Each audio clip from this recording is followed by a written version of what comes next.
The saffron veil smells like her mother's tears. Valeria Quentina is 19 years old, and she can feel the weight of the fabric pressing against her face. Can hear through its folds the voices of 100 wedding guests who have come to witness her transformation. Can taste the bile rising in her throat as the hour approaches that every Roman woman learns to dread.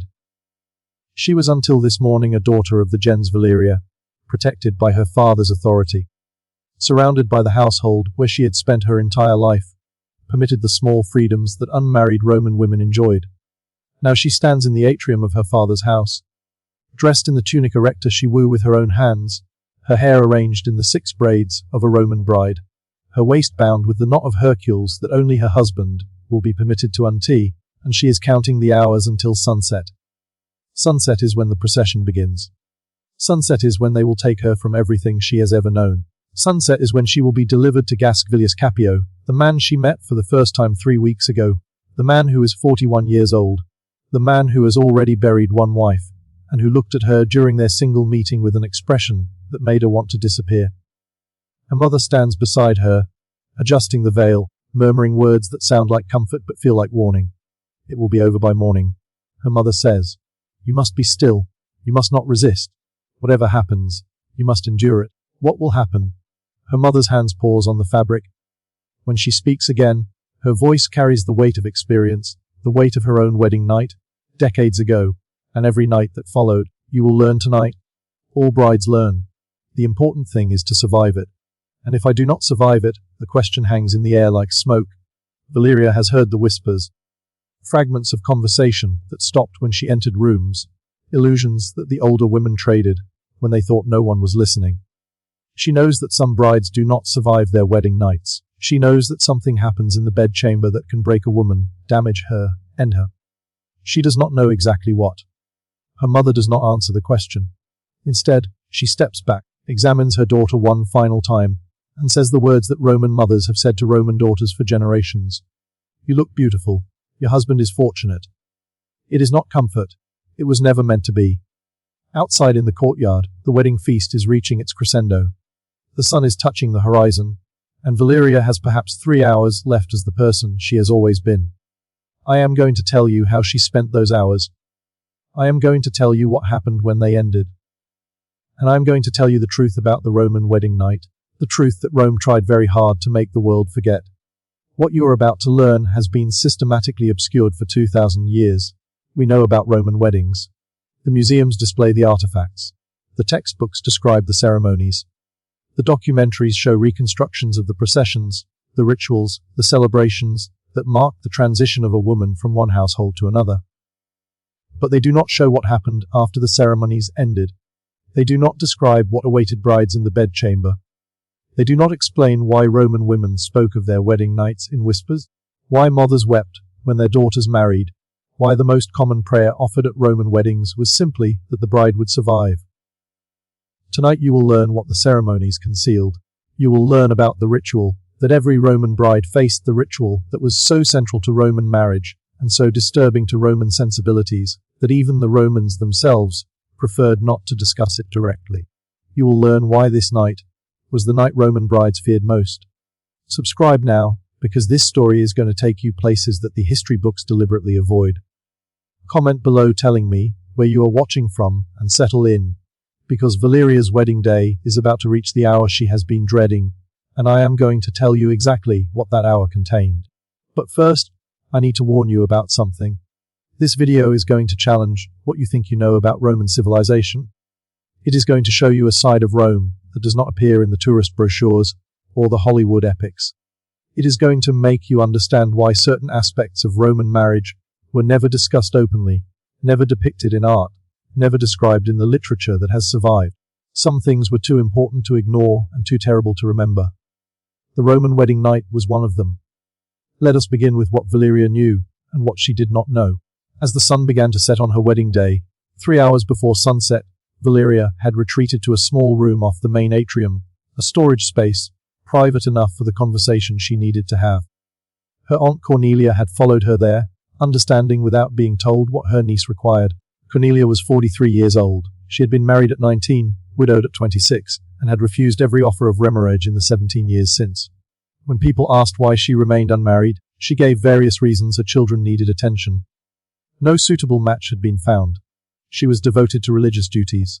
Valeria suspected the truth was simpler. Cornelia had experienced marriage. She had no desire to experience it again.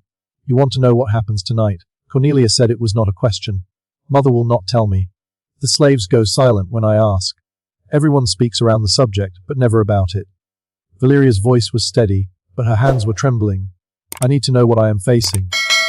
What you are facing depends on your husband. Some men are. Cornelia paused, choosing her words carefully. Some men understand that their brides are frightened. They take their time. They try to make the experience less damaging. And other men do not understand, or do not care to understand. They see the wedding night as their right, a right they have purchased, a right they intend to exercise fully, regardless of how their bride experiences it. Which kind is gas curve? I do not know. His first wife died after 4 years of marriage. She was trying to give him an heir. Her death does not tell us how he treated her in private. Cornelia moved closer, lowering her voice. But I can tell you what the wedding night involves. What happens in that room. What you need to be prepared for, please. What Cornelia told her took nearly an hour. She explained the physical realities, what a husband would expect, what a wife was required to provide, what the experience typically involved for a woman who had never known a man before. She explained the legal realities that a wife's body belonged to her husband under Roman law. That refusal was not merely discouraged, but effectively impossible. That the consequences of resistance could range from beating to divorce to outcomes that no one spoke of directly. She explained the survival strategies, how to make the experience less painful, how to appear willing even when terrified, how to create the impression of submission that some men required before they would moderate their behavior. And she explained something else. Something that would stay with Valeria for the rest of her life. The wedding night is not the end. Cornelia said it is the beginning. Whatever happens tonight will happen again tomorrow night and the night after. And every night your husband chooses to exercise his rights. The women who survive are the women who learn to manage this, who learn to create small spaces of autonomy within total powerlessness, who learn to endure what cannot be prevented. How do you manage something like that? By understanding that your husband is not a monster. He is simply a Roman man. A man who believes he has certain rights, who was raised to exercise those rights, who sees nothing wrong with what he does. You cannot change what he believes. You can only influence how he acts on those beliefs. Influence how? By being useful to him in ways that make him value your well-being. By giving him sons, which secures your position. By managing his household efficiently, which makes him dependent on your competence. By being pleasant company, which makes him prefer your presence to your absence. Cornelia's voice hardened. By making yourself too valuable to damage carelessly. That sounds like becoming his servant. That is exactly what it is. Roman marriage is service. The ceremony tonight transfers you from your father's service to your husband's service. The only question is what kind of service you will provide, and how you will be treated while providing it. And if I refuse, if I resist, then you will be forced, and the forcing will be worse than the submission would have been, and you will still end up serving him, but you will have earned his anger in the process. Cornelia took Valeria's hands. I am not telling you this to frighten you. I am telling you because knowledge is the only weapon you have. The women who enter their wedding nights ignorant are the women who are most likely to be destroyed by them. You will not be ignorant. You will be prepared. Prepared for what exactly? Prepared for pain. Prepared for fear. Prepared for the moment when you realize that your body is no longer your own and will never be your own again. Cornelia's grip tightened. And prepared to survive it. To wake up tomorrow morning, to begin learning how to live within this marriage. That is what I want for you, not happiness. Happiness is not available. Survival. Valeria absorbed this. The conversation had confirmed her worst fears while also giving her something she had not had before. Information strategy, the beginning of a plan. Thank you, she said. Do not thank me. Thank me in 20 years if you are still alive and have found some way to make your life bearable. Cornelia released her hands. Now go back to the feast. Smile at your guests. Let your husband see a woman who is gracious and composed. The performance begins now. It does not end until one of you dies. Let me stop here to explain something about Roman marriage, because without understanding the system, you cannot understand what Valeria was navigating. Roman marriage was not a partnership between equals. It was not a romantic union. It was not even in the way we would understand it a family arrangement. Roman marriage was a transfer of property, under Roman law, A daughter belonged to her father. She was under his authority, his patria potestas from birth until death or marriage. He controlled her property. He controlled her movements. He controlled her body. In the earliest period of Roman history, he had even controlled whether she lived or died. When a daughter married, this authority was transferred to her husband. The specific legal mechanisms varied depending on the type of marriage, but the practical reality was the same. A married woman was subject to her husband's control in all matters. All matters. Her labor belonged to him. Her fertility belonged to him. Her obedience belonged to him, and her body, her physical person, what we would now call her bodily autonomy, belonged to him absolutely. This is not interpretation. This is not modern projection onto ancient sources. This is what Roman legal texts explicitly state. A husband had complete authority over his wife's body. He could use that body as he saw fit. Her consent was not required because the concept of consent within marriage did not exist. What we would call violation, they called the exercise of marital rights. The wedding ceremony formalized this transfer of property. The rituals that seem charming in museum reconstructions, the joining of hands, the exchange of vows, the procession to the new home were legal procedures that moved ownership of a human being from one man to another, and the wedding night was when the new owner took possession. This is the context you need. This is what Valeria understood. This is why her mother told her to survive rather than to enjoy. Why her aunt gave her strategies for endurance rather than advice for happiness. The Roman wedding night was not a beginning. It was a claiming, and the woman being claimed had no power to prevent it, no right to refuse it, no recourse if it damaged her. She could only endure it and hope to survive. 2 hours before sunset, Valeria returned to the wedding feast. Her face composed into the expression of serene happiness that brides were expected to display. No one looking at her would have guessed what conversation she had just had, what fears were churning beneath the surface, what preparations she was making in her mind. She watched her future husband across the room. Gas Cavilius Capio was deep in conversation with her father discussing, she assumed, the final details of the property transfer that would accompany her transfer, the dowry, the settlement, the legal arrangements that would govern their marriage. He was 41 years old. His hair was grey at the temples. His face was lined with the evidence of decades of Roman life, political maneuvering, business dealings, military service in his youth. He was not ugly, but neither was he the young man that girls dreamed of marrying. He was a Roman man of a certain age, who needed a wife whose first wife had failed to provide an heir before dying, who had identified Valeria's family as suitable and Valeria herself as acceptable. She tried to read his character from his face, from his gestures, from the way he interacted with the men around him. Was he the kind of man who would be considerate, as her aunt had put it, or was he the other kind? She could not tell. The social masks that Roman men wore in public were too complete, too practiced. What happened in private, what happened in bedchambers behind closed doors, was invisible from the outside. She would learn tonight. One way or another, she would learn. Her mother appeared beside her. You spoke with Cornelia. It was not a question. In a Roman household, nothing went unobserved. Yes. She told you what to expect. She told me what she could. Her mother was quiet for a moment. When she spoke, her voice carried something that Valeria had not heard before, something raw, something personal. I was 19 when I married your father. I did not have a Cornelia to prepare me. I entered my wedding night knowing nothing except that I was frightened. She paused. I survived. You will survive too. Our family survives. It is what we do. Was Father Valeria hesitated? Was he considerate? Your father was what he was, what all Roman men are. He exercised his rights. I fulfilled my duties. We built a household together, raised children together, created a life that functions. Her mother's voice was carefully neutral. That is what marriage is.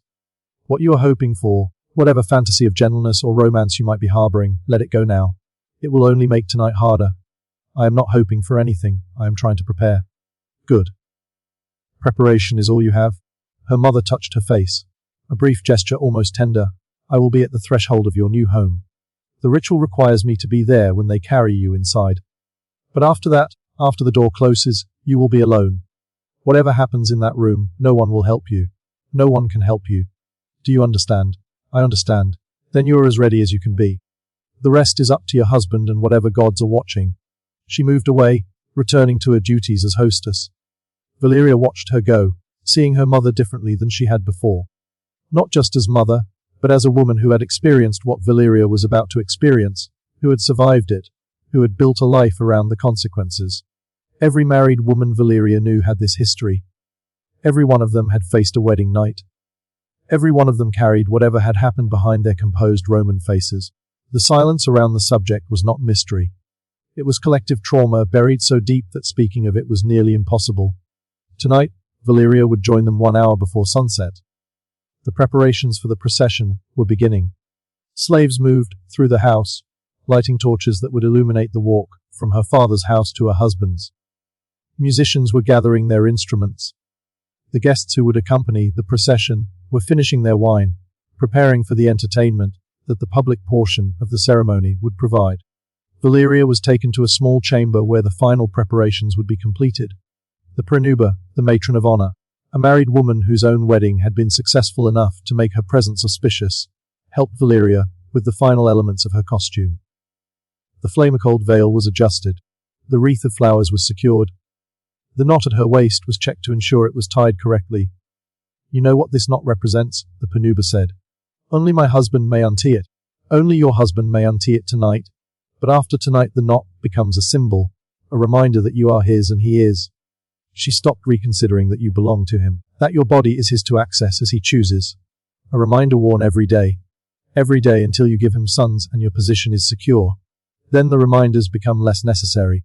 The praenuba finished her adjustments and stepped back. "You are ready. As ready as any bride can be. What was your wedding night like?" The question escaped before Valeria could stop it. The praenuba's expression flickered surprise. Then something more guarded. "My wedding night was 23 years ago. I have chosen to remember it as little as possible," she straightened. "That is my advice to you for whatever it is worth. Survive tonight. Then choose what you remember and what you forget. The forgetting is sometimes more important than the surviving." She left to take her position in the procession. Valeria was alone. Through the window, she could see the sun approaching the horizon. The light was turning golden, then orange. The hour she had been dreading was nearly upon her. She thought about her aunt's advice, about her mother's words, about the puber's suggestion that forgetting might be as important as surviving. She thought about the man waiting for her, the man who would own her body before the night was over. The man she barely knew, the man who would determine by his actions in the bedchamber what kind of marriage she would have.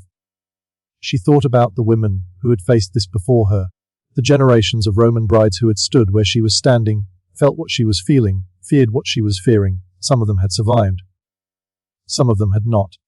She intended to survive. The door opened. A servant announced that the procession was ready. Valeria took a breath, adjusted her veil, and walked out to meet her fate. The procession was magnificent and terrible. Torches blazed against the darkening sky. Musicians played the traditional melodies that had accompanied Roman brides for centuries. Guests laughed and sang, and called out the traditional jests that were considered appropriate for such occasions. The jests were crude. They referenced what would happen when the procession ended, what the groom would do, how the bride would respond, what sounds the household might hear through the walls. The Romans considered this humor appropriate, even necessary. The jokes acknowledged what everyone knew was coming, while making it seem normal, natural, nothing to be ashamed of. Valeria walked through it like a woman walking through a dream. 2 young boys flanked her children who represented the children she was expected to produce. Behind her came slaves carrying her dowry and personal possessions. Ahead came the torchbearers, lighting the way to her new home, and beside her walked her husband. Gaius Servilius had barely spoken to her during the wedding ceremonies. He had performed his parts correctly, the vows, the sacrifices, the formal elements that Roman law required. But his attention had been elsewhere, on the political implications of the marriage, on the business arrangements that accompanied it. Now walking beside her through the torchlit streets, he glanced at her occasionally. She could not read his expression beneath the formal mask he wore. The procession wound through Rome streets, past temples and public spaces, following a route that tradition dictated. People called out from windows and doorways, some offering blessings, some offering jokes, some simply watching the spectacle of another bride being delivered to another husband. The walk was long enough for Valeria to feel every step, long enough for her to register the faces in the crowd, the flames of the torches, the music that seemed to mock her with its cheerfulness. Long enough for her to understand in her body as well as her mind that every step took her further from the life she had known and closer to the life she would have to survive. The procession arrived at the house of Gaius Capio. The threshold ritual began. I need to tell you about the threshold ritual because it reveals something essential about what the wedding night meant. A Roman bride did not walk into her new home. She was carried. Specifically, she was lifted over the threshold, never permitted to touch it, never permitted to enter under her own power. The attendants who lifted her were performing a ritual that dated back to Rome's earliest history, a ritual that commemorated something the Romans themselves found difficult to discuss directly. The most common explanation, even in Roman times, was that the ritual recalled the story of the Spine women, the mass abduction by which early Rome had acquired wives for its first generation of men. According to this tradition, the first Roman brides had been carried into their husbands' homes by force. The threshold ritual reenacted this moment, reminding everyone present that marriage began with taking, with claiming, with the assertion of male power over female autonomy. Other explanations existed. Some said the ritual prevented the bad omen of a bride stumbling. Some said it represented the bride's reluctance to leave maidenhood behind. Some said it was simply tradition, its original meaning forgotten. But the message was clear regardless of the explanation. A bride did not choose to enter her husband's house. She was delivered. She was carried. She was placed inside like property being deposited in its proper location. Valeria was lifted by attendant strong men, who had performed this service many times before, and carried through the doorway of the house that would be her prison and her refuge for the rest of her life. She was set down in the atrium. Her husband was waiting. The household rituals that followed were designed to establish Valeria's new position, to formalize her transition from daughter to wife, from her father's property to her husband's property. She was given fire and water. These elements symbolized her new domestic duties. She would maintain the hearth, manage the household, oversee the supplies that kept the home functioning. A Roman wife's role was service, and these symbols reminded her of the service she would provide. She was led to the household shrine, where she made offerings to the gods who protected this house. She was introduced to the household slaves, who would serve under her direction. She was shown the areas where she would work, the rooms she would manage, the spaces that would define her daily existence. And she said the words where you are gas. I am Gaia. The formula was ancient. It meant that she had no identity apart from her husband, that her name itself was subsumed into his, that the person she had been, Valeria Quintina, daughter of the gens Valeria, was being dissolved into someone new, the wife of Gas Servilius Scipio, a woman defined entirely by her relationship to the man who owned her. The guests cheered, wine was drunk, blessings were offered, and then the moment arrived that all the rituals had been building toward. The pronoba took Valeria's hand. It is time, she said. The bedchamber had been prepared according to tradition. The lectus genialis, the marriage bed, stood against the wall, decorated with flowers and fine fabrics. Oil lamps cast soft light that could not quite disguise the room's purpose. Incense burned in the corners, filling the air with heavy sweetness. Valeria stood in the center of the room, her heart pounding so hard she could feel it in her throat. The pronoun helped her remove her outer garments. Not everything she would keep, the tuna erecta, the dress she had woven herself, until her husband removed it. But the veil was lifted away, the wreath was set aside. The decorations that had marked her as a bride were stripped off one by one. I will be outside, the pronobus said. Until I hear, she stopped. Until I know the marriage has been completed. If you need anything before then, call for me. What might I need? The pronuba's face revealed nothing. Probably nothing. Most wedding nights pass without incident. But if something happens, if you require assistance, I will be here. The words were not comforting. They confirmed that something might happen. That brides sometimes needed assistance, that the woman waiting outside expected the possibility of a crisis. The pronoba left. Valeria was alone in the room where everything would change. She had perhaps minutes before her husband arrived. She used them to prepare herself, to remember her aunt's advice, to steady her breathing, to assume the expression of willing acceptance that might make what was coming slightly more bearable. The door opened. Servilius Scipio entered the bedchamber that was now his to command. He had removed his formal toga. He wore only a tunic now, loose, simple, easily shed. In his hand he carried a cup of wine which he finished as he entered. He looked at her. She looked at him for a long moment. Neither spoke. Then he moved toward her, set down the empty cup, and circled her, slowly examining her from every angle as if assessing merchandise he had purchased. You are frightened, he said. Yes, that is normal. All brides are frightened on their wedding night. His voice was matter-of-fact, neither cruel nor kind. I am going to tell you what will happen now. You will remove your tuna. I will examine what I have acquired. Then I will claim my rights as your husband. Do you understand? Yes, good. Begin. She reached for the knot of Hercules at her waist, the knot her mother had tied that morning, the knot that only her husband was permitted to untie. Stop.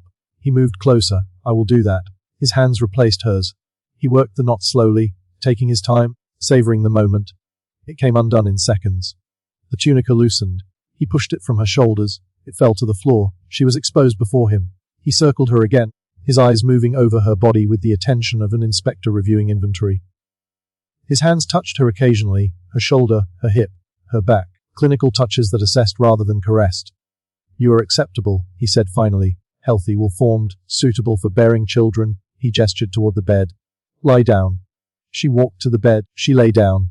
She arranged herself as she had been told to arrange herself, available, accessible, offering no resistance. He removed his tunic. He approached the bed. And what happened next was exactly what her aunt had described, what her mother had alluded to, what every Roman bride learned on her wedding night. I am not going to describe the details of what occurred in that room. I am not going to describe it because the details are not the point. The details varied from marriage to marriage, from husband to husband, from wedding night to wedding night. Some men were brutal. Some were merely businesslike. Some, a few, were genuinely gentle. But the fundamental reality was the same regardless of the details. A woman who had never known a man was required to submit to one. A body that had been her own became property to be used. A person who had been protected as a daughter became available as a wife, and she had no power to prevent any of it.